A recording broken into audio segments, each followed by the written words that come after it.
what happened sort of later on, like with the media?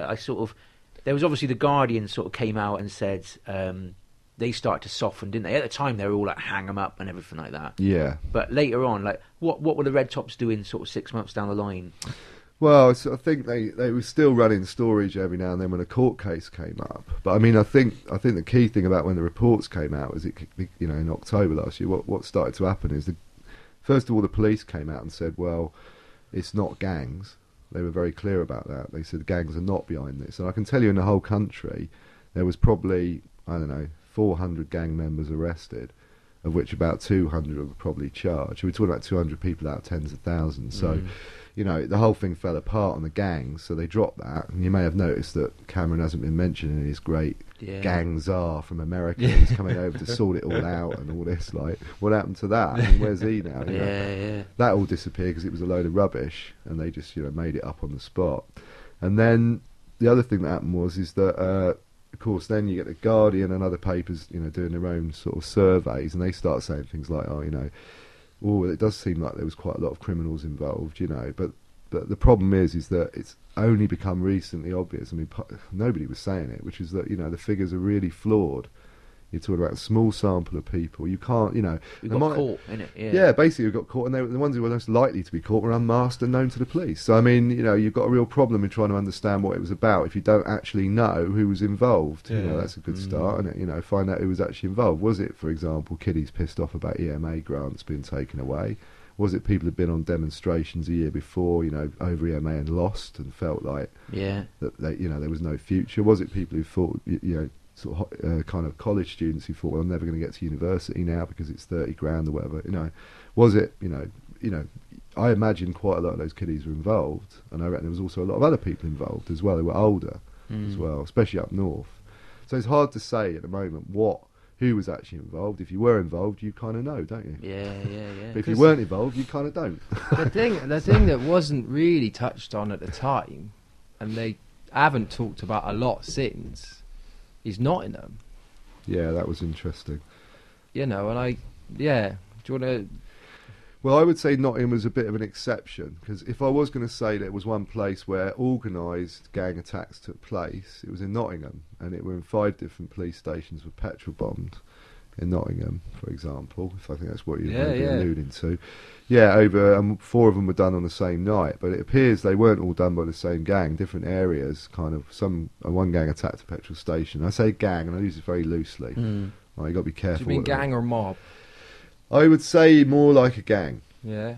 Right, in this case, but what do I know? I've seen some evidence suggest, and I think then what happened was in other areas, people thought, they've taken out their police station. Well, we better take ours out. Yeah. So that's what happened. I mean, so that's the only place in the country I'd say you could probably say, gangs of people directly located where they were with nobody else went and did something. But there was other trouble in Nottingham. I mean, there wasn't just they were targeted attacks. I mean, at the same time looting was going on and stuff like that in other areas, and the most interesting thing I think about it is the fact that the police were completely caught out. I mean, I think a lot of people in the Daily Mail were going on about, it's because the police. Why did the police do nothing and all this? Conspiracy theories. Yeah, all the conspiracy. A lot of lefties they saying, let it happen. The cuts. They let it happen. No, none of that's true in my opinion. I mean, I think what happened was they were completely caught out. First of all, in London, they haven't got that many riot police in London. About 2,500. It took them 3 days to get them together. So they really didn't have the numbers. And the other thing that was key to it all was the fact that, unlike the 80s and 1980s, is that people have got mobile phones, have got BlackBerry messaging. There's real-time communication. There's easy to organise meeting points. There was lots of communication going on, so that looting groups avoided the police. I mean, if you want to go looting, not that I'm suggesting it, of course, listeners. If you were, you wouldn't want to go where the police were, would you? No. You want to go where the police aren't.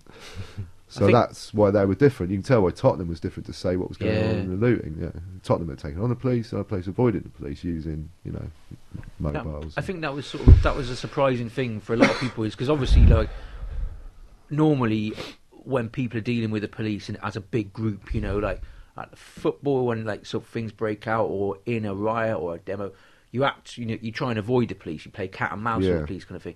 But a lot of these, they basically stood firm and took on the police. And I think that seemed to sort of freaked the police a bit. They weren't ready for that. When a line of riot police charge, you always see everyone running off. Yeah. But then you would see pictures of a line of riot police charging, and then the people would charge back at them, and that must have sort of been a different thing. Have they sort of come out tactically, like sort of? It seems now they've reacted to that, saying, right, we're gonna fucking hit them hard from day one, kind of thing, and no surrender, kind of thing. Yeah, I think they've definitely learned from it, because it was a bit of a disaster for the policing on one level anyway. I mean, I think, but what have they learned? Well, they learned that it's something different with the 80s. I mean, for example, if these community riots are fought over territory, they're fought over, whether the police trying to protect their police stations, or whether the rioters trying to, police trying to drive rioters out of an area or something like that. So that's kind of an 80s style riot, and they kind of know how they train for that. But the problem was all this stuff like water cannon and all this plastic bullets and all that. The problem with that is the police sort of said, well, that's not much use if people are mobile and moving from target to target and looting. We can't, what's the point of having a water cannon? People just run away. Once people just leave, and go somewhere else, which is what they were doing. So a lot of that, the police know that wasn't that useful. I mean, I think the one thing they did say that they thought was useful was, out of all that, was the armoured vehicles, these Yankel, basically armoured personnel carriers they've got, quite in big numbers, and they use them quite a lot. I mean, they're driving quite fast, 3 abreast right down the middle of the street. Yeah. And that was a way of moving crowds, and they, in the 1980s they used the same tactics in Northern Ireland and also in the riots, and of course they killed people. I mean, they killed people in Liverpool, and well, you would with a tactic like that. Yeah, they drive at high speed into crowds is a way of breaking crowds up. So they said that. I mean, the police reports say that was the most useful tactic of the whole week. Or the whole 4 days, whatever it was. So that's what you're going to see more of, armoured vehicles probably on the streets in these situations. You're also going to see the use of plastic bullets, though. But they almost used them. Yeah. But the problem, as I said, there's not much use if people don't want to fight you. Yeah. That's the problem. They weren't used to that mobility, very much like the 1992 LA riots were like that. High mobility, using the freeways, cars, vehicles, moving in great distances, and that was much more what it was like in London. I think people going to retail parks 3 miles away. So what have you learned from your analysis then? Well, what I suppose I've learned is that don't believe the newspapers and the media. I mean, you've got to be careful. When you don't believe politicians, you clearly don't know what they're talking about. So my attitude to all this is talk to people who are involved if you know someone. If you do, obviously don't tell many people about it, but have a chat with them. That's a good start. And the second thing is to try and actually look beyond the figures. Don't buy figures in newspapers or of politicians for what their face value. Have a little think about it. And the third thing is that when these events happen, it's probably best to wait about 6 months before you make your mind up. But I mean, I think the key thing is if the state is willing to wait 5 years to find out who killed Mark Duggan, then maybe we need to wait 5 years to find out, when all the historians have done what actually happened. Because they tell us to wait a long time to find out what happened, right? So why didn't we get statements immediately about Mark Duggan? Maybe going like, it was a traffic warden that did it, or something. That'd be more interesting, wouldn't it? But they wouldn't say nothing about that. So why is that? So best to give it a bit of time before you make your mind up, run around shouting at people in the street. Cool. Well, thank you for coming on, Wes. It's been a pleasure.